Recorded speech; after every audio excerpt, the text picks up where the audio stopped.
Channel. आज के इस लेक्चर में हम स्टडी करेंगे what are the basic guidelines for investment decision. What does it mean कि अगर कोई इन्वेस्टर अपने फंड्स को कहीं इन्वेस्ट करने जा रहा है तो कौन कौन से प्रिंसिपल्स, कौन कौन से रूल्स, कौन कौन से गाइडलाइंस उसे हेल्प करेगी ताकि वो अपने ऑब्जेक्टिव को अचीव कर सके। एक इन्वेस्टर का बेसिक ऑब्जेक्टिव क्या होता है?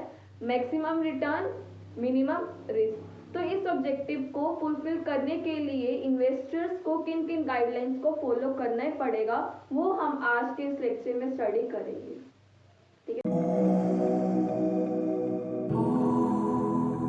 फर्स्ट इसमें क्या है? Invest with a purpose. कोई भी इन्वेस्टर कहीं पे भी अपने फंड्स को इन्वेस्ट कर रहा है तो उसके माइंड में ये चीज क्लियर होनी चाहिए कि उसका ऑब्जेक्टिव क्या है, यानी वो किस पर्पस के लिए इन्वेस्टमेंट कर रहा है। उसका ऑब्जेक्टिव रिटर्न को मैक्सिमाइज करना है या फिर उसका ऑब्जेक्टिव क्या है? कैपिटल एप्रिसिएशन, यानी कि वो अपनी जो भी उसने पैसा इन्वेस्ट कर रहा है उसके वैल्यू में क्या चाहता है? इंक्रीज। या फिर उसने इस ऑब्जेक्टिव के लिए कहीं पैसा इन्वेस्ट कर रखा है कि वो अपने टैक्स लायबिलिटी को क्या कर सके? रिड्यूस कर सके, अपने टैक्स बर्डन को क्या कर सके? रिड्यूस। तो कुछ investor safety point of view से भी अपना पैसा इन्वेस्ट कर रहे हैं। तो इन्वेस्टर को अपने ऑब्जेक्टिव को माइंड में रखते हुए अपने पैसे को इन्वेस्ट करना है, उसी के अकॉर्डिंग ही वो क्या करेगा? अपने फंड्स को इन्वेस्ट करेगा। जैसे उसका ऑब्जेक्टिव है, अगर उसका ऑब्जेक्टिव क्या मुझे रेगुलर इनकम मिले तो वो फिक्स्ड इनकम सिक्योरिटीज में अपना पैसा इन्वेस्ट करेगा। अगर जो इन्वेस्टर का ऑब्जेक्टिव क्या है? कैपिटल एप्रिसिएशन है, तो वो किस सिक्योरिटीज में इन्वेस्ट करेगा? तो वो शेयर्स और स्टॉक की तरफ जाएगा। तो ये सेकंड क्या है? डिटरमाइन योर रिस्क टॉलरेंस, यानी इन्वेस्टर को अपनी रिस्क टेकिंग कैपेसिटी वो डिटरमाइन करनी पड़ेगी, यानी कि इन्वेस्टर कितना रिस्क बियर कर सकता है, कितना विलिंग है रिस्क लेने के लिए। अगर वो हाई रिस्क ले सकता है तो वो ऐसे सिक्योरिटीज में इन्वेस्ट करेगा जो हाई रिटर्न, हाई रिस्क अगर वो चाहता है तो वो शेयर्स और स्टॉक की तरफ, तो वो शेयर्स की तरफ जाएगा। अगर इन्वेस्टर लो रिस्क है, यानी वो ज्यादा रिस्क बियर नहीं कर सकता, तो वो किसकी तरफ जाएगा? फिक्स्ड इनकम सिक्योरिटीज में। वो गवर्नमेंट सिक्योरिटीज में अपना पैसा इन्वेस्ट करेगा, बैंक में अपना पैसा डिपॉजिट करेगा। तो इन्वेस्टर की रिस्क टेकिंग कैपेसिटी के अकॉर्डिंग ही इन्वेस्टर क्या कर रहा है? अपने पैसे को इन्वेस्ट कर रहे हैं। थर्ड इसमें पॉइंट है know your time frame. Time frame means कि कितने टाइम पीरियड के लिए इन्वेस्टर अपने पैसे को इन्वेस्ट कर रहे हैं। अगर इन्वेस्टर लॉन्ग टाइम पीरियड के लिए इन्वेस्ट कर रहे हैं तो वो किस में इन्वेस्ट करेगा? शेयर्स में, स्टॉक, बॉन्ड्स में इन्वेस्ट करेगा। अगर इन्वेस्टर जो है वो शॉर्ट टर्म के लिए इन्वेस्ट कर रहे हैं तो वो कहाँ जाएगा? वो मनी मार्केट इंस्ट्रूमेंट्स की तरफ जाएगा जिसका पीरियड क्या होता है? 1 ईयर के लिए, अप टू 1 ईयर। तो नेक्स्ट है diversification. What does it mean? कि do not put all the eggs in one basket, यानी आप सारे फंड्स को किसी एक सिक्योरिटी में इन्वेस्ट ना करके अलग अलग कंपनीज में, अलग अलग इंडस्ट्रीज में, अलग अलग फाइनेंशियल एसेट्स में इन्वेस्ट करो ताकि आपका जो रिस्क हो वो कम से कम हो और आपको रिटर्न्स क्या मिले? मैक्सिमम। तो डाइवर्सिफिकेशन भी अपनी सिक्योरिटीज में लेकर आओ। आप सारा का सारा पैसे एक पर्टिकुलर कंपनी में इन्वेस्ट ना करके, एक पर्टिकुलर कंपनी के शेयर्स में इन्वेस्ट ना करके आप डिफरेंट डिफरेंट कंपनीज में इन्वेस्ट कर रहे हो, डिफरेंट डिफरेंट सिक्योरिटीज में, डिफरेंट इंडस्ट्रीज में इन्वेस्ट कर रहे हो ताकि अपने ऑब्जेक्टिव को आप इजीली अचीव कर सको। Rebalance regularly. रीबैलेंस का मतलब क्या हुआ कि जो भी आपने जिस रेशियो में अपना पैसा इन्वेस्ट कर रखा था ना, जैसे 60-40 की रेशियो आपने यूज कर रखी थी कि 60 मैंने डेट में लगाना है, 40 मैंने इक्विटी में लगाना है। तो रीबैलेंसिंग का मतलब क्या हुआ कि वापस ओरिजिनल पोजीशन में जो भी आपने रेशियो डिसाइड करी थी ना, वापस अपनी ओरिजिनल पोजीशन में अपने जो फंड्स इन्वेस्ट कर रखे हैं ना उसको लेकर आना।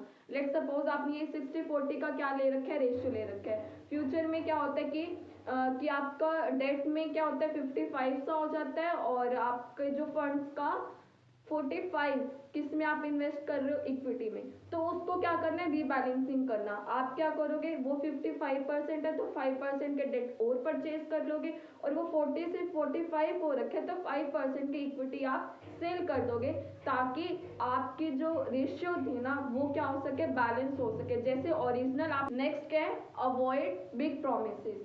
देखो, इन्वेस्टमेंट का मीनिंग क्या होता है? Making money from money. पैसे से पैसा बनाना ही क्या है? इन्वेस्टमेंट। लेकिन इन्वेस्टमेंट कोई ऐसा तरीका नहीं है कि आप रातों रात ही क्या बना रहे हो, पैसे से पैसा बना रहे हो। ये क्या एक लॉन्ग प्रोसीजर है, इसमें टाइम इसमें लगता है, आपको पूरा डेप्थ में जाके स्टडी करना पड़ता है, फिर एग्जामिन करना पड़ता है। तो ऐसे प्रोमिसेस अगर कोई ऐसा आपके पास कोई भी आ रहा है कि आपको रातों रात ही आप मिलेनियर बन रहे हो, करोड़पति बन रहे हो, तो ऐसे सारे फोल्स प्रीमिसेस से आपको कुछ दूर रहना है, आपको इनकी बातों में नहीं आना। तो जब आप इन्वेस्टमेंट करने जा रहे हो, आप कहीं पे भी अपना पैसा इन्वेस्ट कर रहे हो, तो आपको इन बातों का ध्यान रखना है कि कोई ऐसा आपके पास क्या है प्रपोजल सा आ रहा है कि जो आपको कहता है कि आप रातों रात ही क्या बन रहे हो, मिलीनियर बन रहे हो। तो आपको इन सारी फॉल्स प्रोमिसेस से क्या रहना है, दूर रहना है, इन सबको क्या करना है, अवॉइड करना है, इन्हें इग्नोर करना है। आपके पास रिव्यू योर पोर्टफोलियो रेगुलरली। जो भी आपने पोर्टफोलियो, आपने जो कॉम्बिनेशन ऑफ सिक्योरिटीज आपने डिसाइड किया कि मुझे इन सिक्योरिटीज में अपना पैसा इन्वेस्ट करना है, तो उसको रेगुलर बेस पे क्या कर रिव्यू करते रहो। उसमें देखो कि इसमें कौन सी सिक्योरिटी हाई जा रही है, कौन सी लो जा रही है। अगर कोई सिक्योरिटी अप जा रही है तो वो तो वेल एंड गुड है। अगर किसी भी सिक्योरिटी की प्राइसेस डाउन जा रही है, उससे आपको इनकम नहीं मिल रही, तो आप उसको क्या कर दोगे, सेल कर दोगे, और उसकी जगह किस में इन्वेस्ट करोगे, जो हाई आपको रिटर्न दे रहे हो। तो अपने पोर्टफोलियो को ना रिव्यू करते रहो, रेगुलर बेस पे उसे रिवाइज करते रहो, उसमें चेंजेस लाते रहो, ताकि आपका जो ऑब्जेक्टिव है ना, minimum risk and maximum return, वो आपका क्या हो सके, फुलफिल हो सके। Maintain an adequate cash reserve. What does it mean, maintain an adequate cash reserve? देखो लाइफ क्या है, अनसर्टेन। सभी को पता है फ्यूचर क्या है, अनसर्टेन। फ्यूचर में क्या डिफिकल्टीज आनी है, हम में से किसी को नहीं पता। तो फ्यूचर हमारा क्या है, अनसर्टेन। तो उसको फेस करने के लिए हमारे पास इमरजेंसी फंड क्या होना चाहिए, अवेलेबल होना चाहिए, कि फ्यूचर में कोई भी ऐसी सर्कमस्टांसेस आ रही है तो आप उसको इजीली फेस कर सको, और आपके पास इतना पैसा क्या होना चाहिए, अवेलेबल।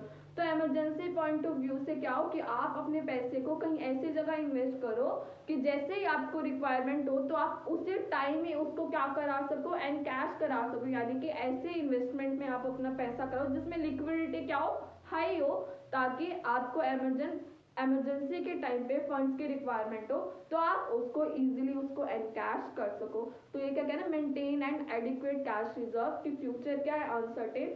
तो अनसर्टेनिटी को ध्यान में रखते हुए इन्वेस्टर क्या करे, कुछ ऐसे सिक्योरिटीज में, कुछ ऐसे प्लान्स में इन्वेस्ट करे ताकि वो उस अनसर्टेनिटी से इजीली क्या कर सके, उसे फेस कर सके। Step, match your stock bond mix to your investment situation. यानी कि स्टॉक बॉन्ड मिक्स की आपको कितना प्रोपोर्शन स्टॉक में इन्वेस्ट करना है और कितना प्रोपोर्शन आपको इक्विटी में इन्वेस्ट करना है, ये आपके किसके ऊपर डिपेंड करेगा, आपकी प्रेजेंट सिचुएशन क्या है। अगर आप हाई रिस्क टेकर हो तो आप किस में इन्वेस्ट करोगे, इक्विटी में आप ज़्यादा पैसा इन्वेस्ट करोगे।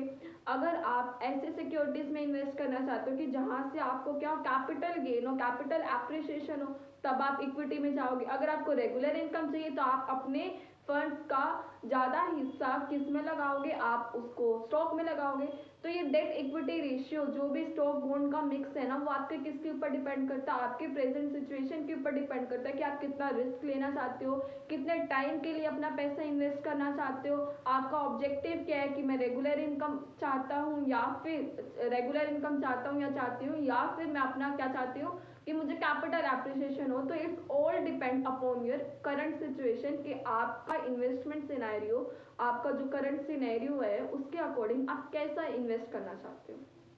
तो basic guidelines for investment decision, I hope आप सभी को ये सारे पॉइंट्स क्लियर होंगे। अगर आप मेरे चैनल पर नए हो तो चैनल को शेयर, सब्सक्राइब, लाइक करना मत भूलिएगा।